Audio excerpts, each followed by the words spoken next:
Hey, folks, welcome to hour two. Guess what? In hour two, you don't have to just listen to me. I have a guest, and even better news, my guest is Rod Martin. Rod, welcome back. Good to be here. Thank you. Well, listen, you're fun to talk to for many reasons because, I can say this. There are a lot of people that they bring the facts, which is very important, and they have something to say. But to talk about stuff, some of which is kind of dark, with joy, that's extra credit. And so I really appreciate that, because we're living through some crazy stuff. So some of it is happy, and some of it is just kind of dark in a way. I mean, for example, today we can talk about the Bolton situation. I mean, he was not arrested, but his home was, it wasn't even raided. Technically, it wasn't a raid, but the FBI went to his home. He wasn't there. They had a warrant and they went in and they took stuff. Huge news. What is your sense of what's going on with that? Bolton is just the beginning. This is the thing that conservatives have been incredibly concerned about and in a despairing and almost apathetic kind of way ever since Tulsi started releasing all these previously classified documents. There will never really be arrests. There will never really be indictments. None of this is ever really going to happen. And I understand how they feel because it seemed that way for the last 8 years. But the truth of the matter is that in Trump's first term, all of the agencies that would have to go after these people were working against him. And it turned out that even some of his own appointees were some of the worst offenders, like Chris Wray, who, as head of the FBI, not only authorized the now we know completely unconstitutionally and impermissible raid on Mar-a-Lago, but actually authorized the agents to use deadly force against anyone who might offer even token resistance. So they're literally saying, you guys can go in and shoot Barron or Melania if you want to. And this is a Donald Trump appointee. Chris Wray is one of his. So you look at that and it's like, gee whiz, nothing's ever really going to happen here. And we had the John Durham mess and nothing came of that and on and on. In case That's not anybody the case. forgets, in case anybody forgets, John Bolton was a Trump appointee. And again, I think we have to Yeah. say these things over and over because some people maybe don't know this. Ladies and gentlemen, none of us, most of us at least, did not know in 2016, 17, 18, 19, we didn't know that you couldn't trust the head of the CIA or the head of the FBI. We didn't know that these were deep state actors who don't give a darn about we the people. They don't give a darn. They think they are somehow beyond having to care, beyond accountability. And they did what they wanted. And many of them did deeply wicked things. Donald Trump, when he appointed John Bolton, we can only imagine who told him to appoint John. Oh, he's a good guy. Okay, I appoint John Bolton, Christopher Wray, and on down the list, his chief of staff. In 2016, in his first administration, he was hamstrung. The deep state around him put people around him like Mike Pence and many others who were there to prevent Trump from doing what he thought was right, to prevent him from doing the will of we the people. So now we're in a new day.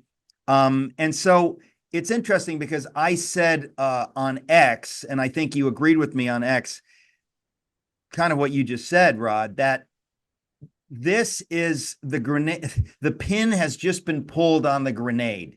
This is the beginning. We now are going to see more and more and more and more. But it seems that Tulsi Gabbard and Kash Patel and others, they have been very, very cagey and canny and wise because they don't want to spook people. They want to have all their ducks in a row before they make a move. So it strikes me that they have been careful. Some of us maybe would fear they're being over careful, but is it your sense that, well, just to go back to the Bolton thing, What is your sense of why he would be the first? Well, first things first, as far as them being slow and methodical, I completely agree. You have to build an airtight case. Certainly, if any of these prosecutions have to happen in the District of Columbia, the court's going to be horribly unfair, and you're probably not going to be able to impanel a fair jury. So you have to have it nailed. And even if you do this in South Florida or somewhere else, the case has to be airtight, and you don't build that based on suspicion. So they're taking their time. But I want to come back and say, look, at the same time, some of these people have been on the job for 4 months.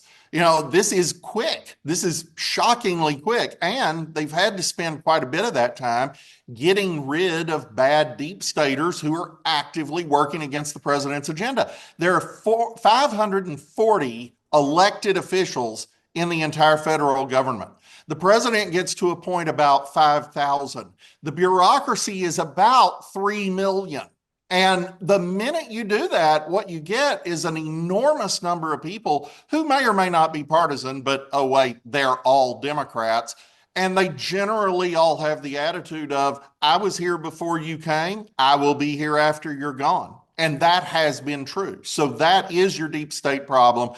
And Bolton is a perfect person to go after first. First of all, there was about a month left before the statute of limitations ran on his offenses.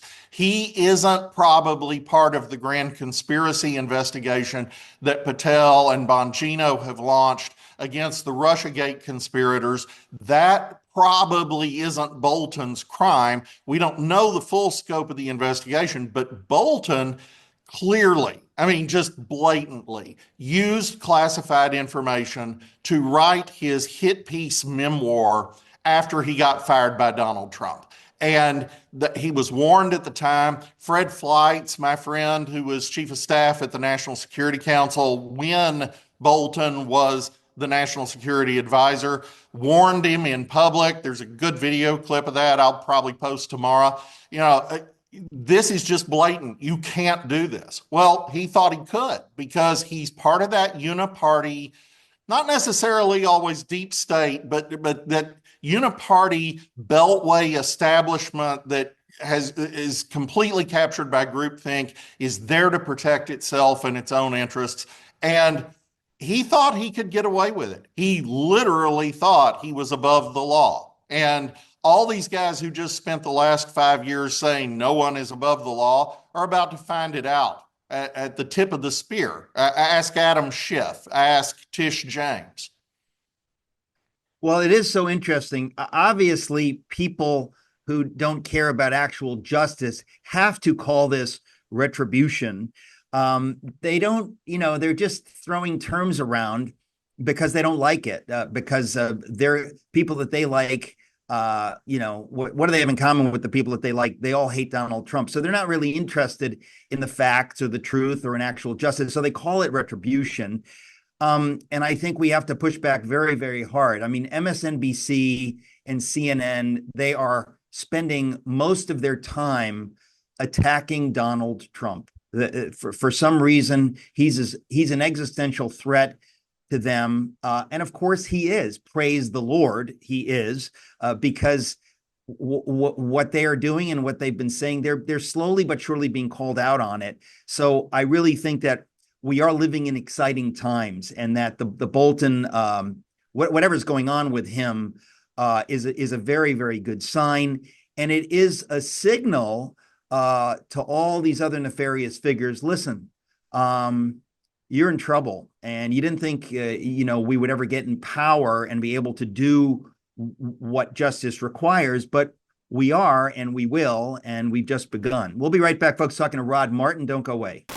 Welcome back, talking to Rod Martin. Okay, so Rod, where do you think this goes from here? There are a lot of people out there who complain, I think, too much, people that I really like, but they complain about, oh, nothing's being done, nobody's being arrested. I think it's a legitimate concern because, as you said, in the past, nothing ever seems to happen. Jim Jordan and others, they have these nothing happens. What is your Why are you encouraged to think, even beyond the Bolton situation, that things are happening?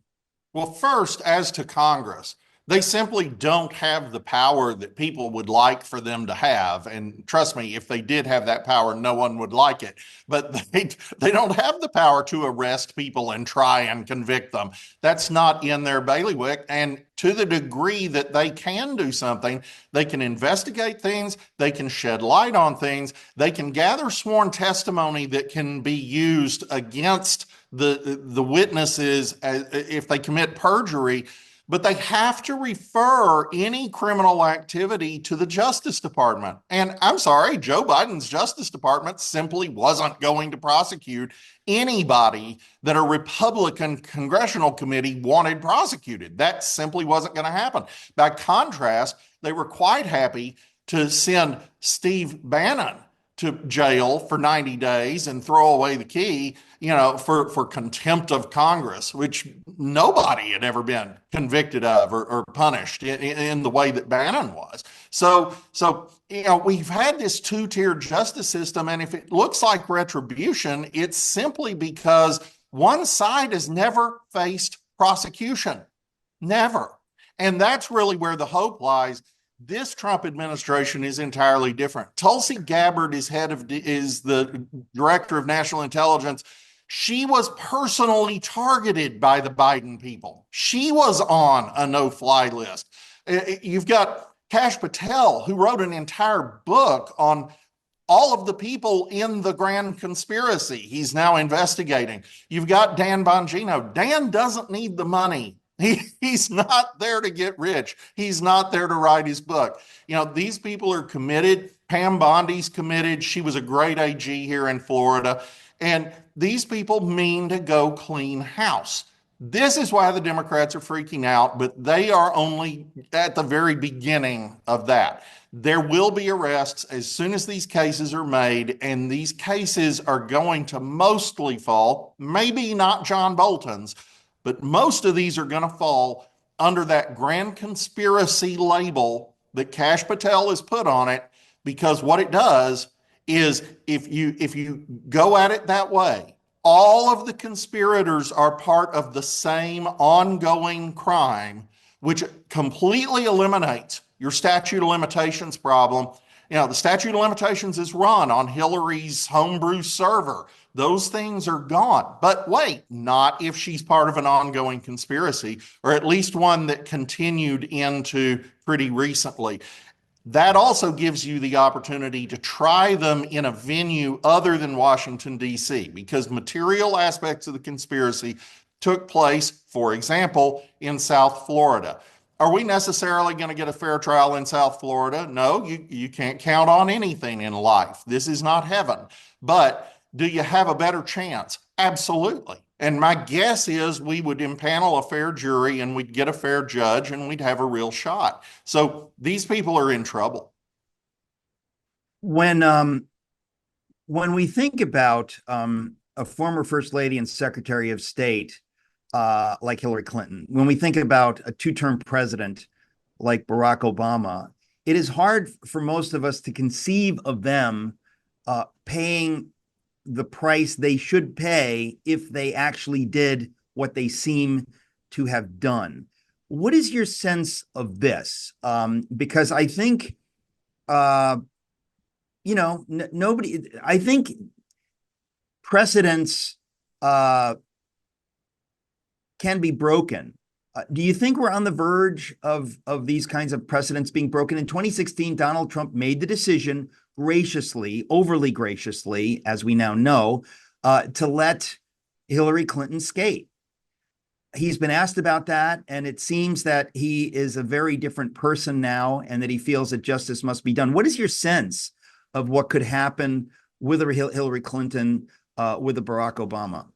Well, and Trump's the one who told us that, which I think is very telling. He is aware that he was trying to maintain what we politely call democratic norms. And in reality, the other party was completely committed to the opposite. So, they spent the last 4 years trying to put him in prison in multiple states. And okay, if those are the rules, then equal justice under law. Hillary's guilty of a ton of stuff that if you were a corporal over here at Eglin Air Force Base across the bay from me, you'd be in prison for the rest of your life for. And everybody knows it. I mean, you've got this unbelievable two-tier justice system where normal people do hard time and important Democrats skate. And that day is over. I mean, the fact that Tulsi Gabbard personally fingered Obama as the chief conspirator in this case that they're bringing tells you that they actually mean to go after these folks. And if they don't go after the very top folks, honestly, the world doesn't end from that. What we need is significant upper mid-level heads to roll, people who have to do the execution of these schemes. If you start getting those guys, their successors are not going to commit this kind of criminality for a generation. What you just said about, Hillary Clinton, in other words, what in your mind are the crimes that she committed that somebody else would go to jail for the rest of their lives for? I hadn't really heard that. What do you mean by that? Oh, just the mishandling of classified information. The thing that always gets lost in this discussion, because the media intended us to lose it, was Donald Trump had a bunch of classified information, some of which was sent to him against his will by the National Archives, and then they raid him for it. But everything he took with him, everything he knew he had, as president, he had an absolute 100% legal power to declassify simply by fiat. He didn't have to sign anything. He didn't have to declare anything. There doesn't have to be an order. He has total power to classify and declassify, as does every president. Problem: Joe Biden wasn't president when he took all those classified documents that were sitting in his garage. Hillary Clinton wasn't ever president. She was inevitably going to be a couple times, but she never made it.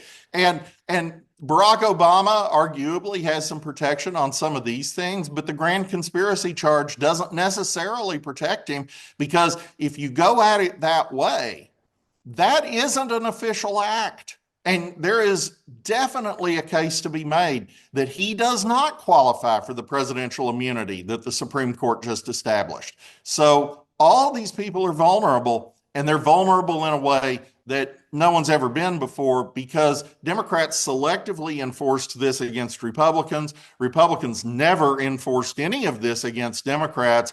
And once upon a time, they all gave each other a pass because there wasn't enough criminal behavior to really go after people and make it look third world. But we're in that world now. We're absolutely past the point of no return. These people have to hang. There's no getting around it. Well, we don't mean literally, folks, but hey. Well, a couple of them, maybe. Some of these people committed crimes that might qualify for the death penalty. I don't think anybody's going to get prosecuted for that. I don't think the Justice Department is going to ask anybody for that. But some of this stuff absolutely violates the Espionage Act and would be a capital offense if somebody else did it.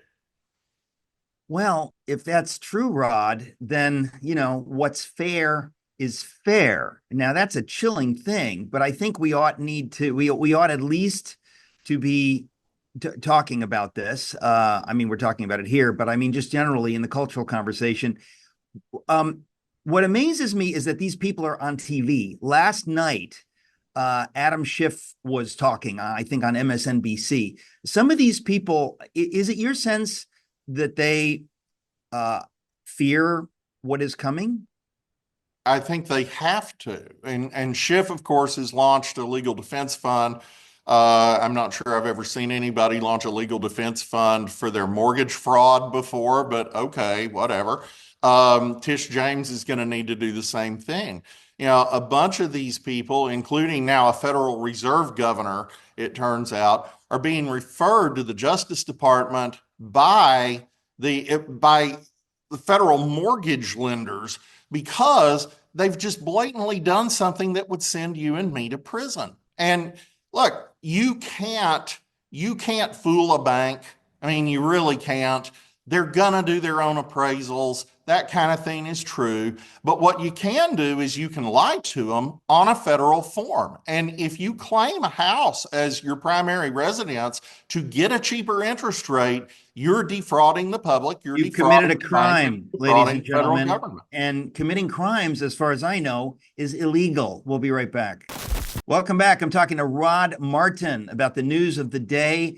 And I just went out on a limb. I may not be a constitutional scholar, Rod Martin, but I'm willing to say that committing crimes is illegal. And so what we're talking about is a lot of people who have done a lot of things, and they thought they could get away with it. Now, why do you think Tish James, for example, or one of these judges at the Fed, why do you think they thought they could get away with it? I mean, it's an interesting question for me. Because and Adam Schiff, throwing Adam Schiff into that as prosecuted. well. Pardon me?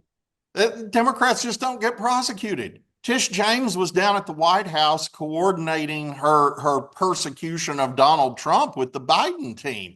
They weren't going to let her get prosecuted for anything. And, you know, what are the odds you get found out anyway? I mean, if you lie on a mortgage application, 99 times out of 100, nobody's ever going to notice, you know, unless you're just ridiculous about it. So, you know, it was an easy thing to do. And it's one of many easy things to do. They've been sloppy because when you're not faced with real opposition, that's what happens. You know, if you have a football team that only plays inferior teams, it becomes an inferior team itself because it's never challenged on the field. And you see that with you know, top ranked teams that sometimes get knocked off by some lower ranked team. And it's like, what happened? Well, they got lazy, they got complacent. And that's what's happened here. They are used to being able to get away with murder, and they have, and that is coming to an end. We've mentioned Adam Schiff, Comey, Clapper, Brennan. If you know, if you're willing to guess, I guess I want to ask you, what is your guess on what will become of those three figures? Well, there's no question those guys are part of the grand conspiracy investigation. And if there was, in fact, a grand conspiracy, there is no question they were part of it. There's plenty of evidence of that. But it's worse than that for some of these guys. Comey in particular perjured himself before Congress. And if memory serves, Clapper did also. A couple of the, well, Clapper absolutely did. A couple of these other guys have these ancillary process crime issues. But the bigger fish is the Russiagate conspiracy itself.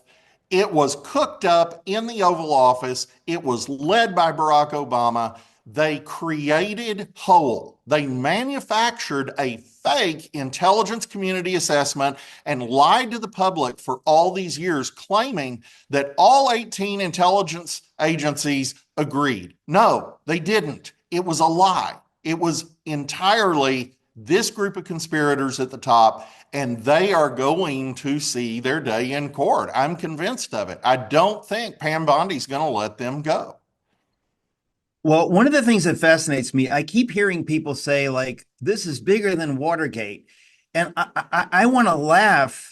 I can't even believe anybody would even compare Watergate to this. This makes Watergate look like jaywalking. I'm not exaggerating when I say that. This makes Watergate look like absolutely nothing. And I think unless a lot of people don't have a sense of history, or a lot of people just, they're not aware of the facts, but the facts of what we're talking about makes Watergate look like absolutely nothing. And by the way, my friend Chuck Colson, he went to prison. He was the special counsel to President Nixon. Haldeman and Ehrlichman went to prison. A lot of people went to prison. If it could happen then for something that's almost nothing, it stands to reason that many of these figures can and ought to go to prison. Well, and it was almost nothing by comparison. For those among your audience who are a little younger. I was 3 when Watergate happened, so that may include me. The truth is, what happened is there was a group of people in support of Richard Nixon's reelection who broke into the Democratic National Committee to try to find dirt on a candidate who proceeded to lose 49 states and could have lost 50. And it's just the dumbest thing that anyone's ever done. And they didn't find anything useful anyway. So what gets Richard Nixon ultimately is the appearance that perhaps, maybe in 8 minutes of tape that was deleted, possibly he actually led a cover up of this. Okay, well, that's bad. I'll agree. I don't know that it should have ended his presidency, but it's certainly not a good thing. We don't want people to do that. This is the president of the United States concocting a fake intelligence community assessment on the basis of supposed intel he knows to be false. Every single intelligence agency of this government said was false to remove a duly elected president who was his successor. And don't miss that detail. They weren't just trying to hurt him. They weren't just trying to tie down the administration. They were trying to remove him. And you, Eric, will know, and maybe not all your viewers were paying close attention, but you know that in that first 6 months after Trump took office, all we heard was that he was likely to be removed from office. And part of the reason for appointing a special counsel was to avoid Congress acting ahead of a special counsel. Well, of course, as we all know, Mueller politicized that horribly for the next 2.5 years and then came up with literally nothing. Total goose egg. Absolutely no nothing. evidence. We have to go to break. We'll be right back talking to Rod Martin. Welcome back, talking to Rod Martin. Rod, the other day you wrote a piece saying that Christianity commands capitalism, and I wanted to talk about that. I should have brought it up before now. What do you say in that piece? What do you mean by that? Well, it's just plainly true. The scripture creates a system of private property, and you start with God's ownership of everything. By virtue of creation, God owns everything. In a conventional economics class, we all learned that the economic problem is scarcity, unlimited wants met by limited resources. But no, that's not actually the genesis of it. And I use that word deliberately. The genesis of scarcity is the fall. Ownership predates it. And God owns not only everything, but everyone. So he gets to set the rules for how things work. The 10 Commandments give us very plainly this picture that not only may you not steal, but in the 10th commandment, you may not even think about it. And we have countless laws in Moses delineating that. You must not move the ancient landmark. You must have honest weights and measures. Everything is designed to eliminate fraud and deception and theft. The only nationalization we see in Israel, of course, is Ahab and Jezebel stealing Naboth's vineyard. And for that, they ended up dead and their dynasty ended up destroyed. So, God took a very dim view of this. Everything in Scripture requires private property. And just to cap it off, 1 Samuel 8 tells us that a tax level as high as the tithe, which is 10% for those of you from Rio Linda, is oppression.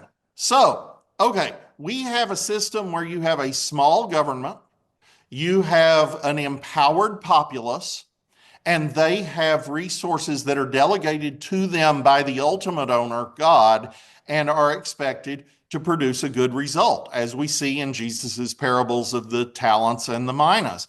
Everything here is designed to maximize individual freedom, limit government oppression, and bring about better and better stewardship among God's people to actually finish the creation mandate, to actually be fruitful and multiply, fill the earth and subdue it. And that's really the ultimate point in the garden.